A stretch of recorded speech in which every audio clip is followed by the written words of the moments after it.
riders Eric Lang and Andrew Murray here from Ride Adventures, and a quick video we threw together today about protective gear and how sometimes riders might be getting it wrong. Andrew, what do we got? So we're going to talk about two common mistakes that people make on their protective gear, especially in the beginning when they're getting into adventure motorcycle riding. And guess what? They both have to do with boots. Mistake number one, and it really has to do with budget allocation. So they buy a motorcycle, they know they need a helmet, they know they need a jacket, and they know they need some kind of something to wear on their feet. And so they start off with the helmet. They think this is the most important thing, and they spend a large percentage of their budget for protective gear on a helmet.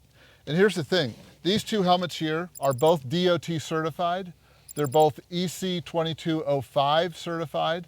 They both do a great job of protecting your head. This is about a $200 helmet, and this is about an $800 helmet. So there's $600 difference there. Oftentimes, new riders, they'll go for the most expensive helmet they can buy, and that's this one. Then they buy a jacket that might be $1,000, $1,200, $800 plus riding pants to match it. When they get all done, they've got barely any money left for their boots. Bought that nice bike. Bought that nice bike, bought the gear. They repurpose a pair of hiking boots out of their closet, or they'll repurpose their road riding boots that don't have the kind of protection that you really want when a 500-pound motorcycle falls on your foot. And mistake number two?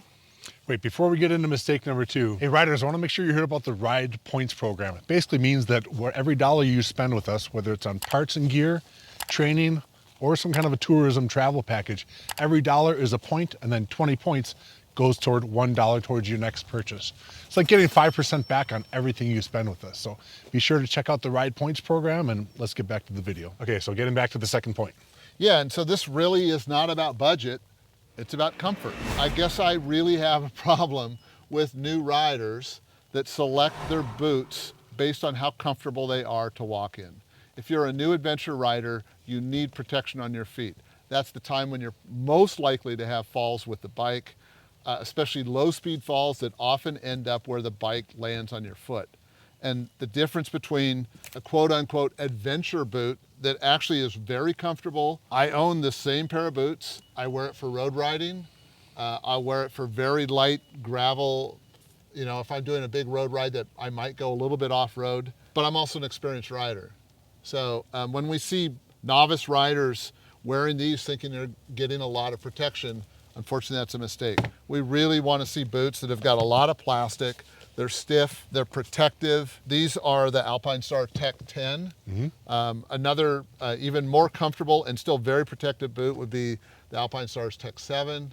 I wear the CD X3 Enduros. All of those boots have a lot more plastic, a lot more protection. They're a lot stiffer, and they're gonna protect your ankle, your foot. By the way, did you know how many bones there are in a human foot? I don't. 28. 28. So 56 bones between your 2 feet. Wow. Yeah. Okay. 33 joints, 120 ligaments.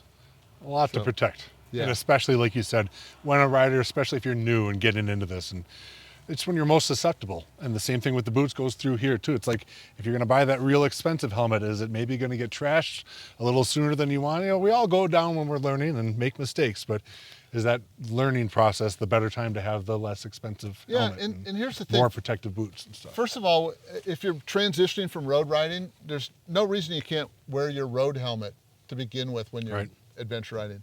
And also starting out with a less expensive helmet like this one, you might find that there's some features about it that you like, or there's features that you don't like, and it'll help you determine a purchase later on of a more expensive helmet. Right. I'm not gonna say that you shouldn't buy a nice helmet, right? Love mine. If you have all the money, sure, it's great.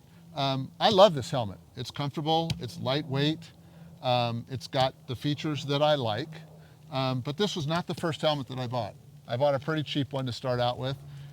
I still have that as a second or backup helmet. You can protect your head just fine with a $200 helmet, and if you want to splurge, get the expensive one. But don't cheap out on the boots. Don't think that a pair of hiking boots is going to be protection that you need for adventure riding on a big heavy bike. And beware of boots that are called adventure boots that really don't have the kind of protection that you need. You know, one of the things that holds people back from buying a more protective pair of boots is they feel awkward at first to shift and to brake with. It's like a ski boot. We talk about that in our training clinics. We have advice to help you transition to a more protective boot.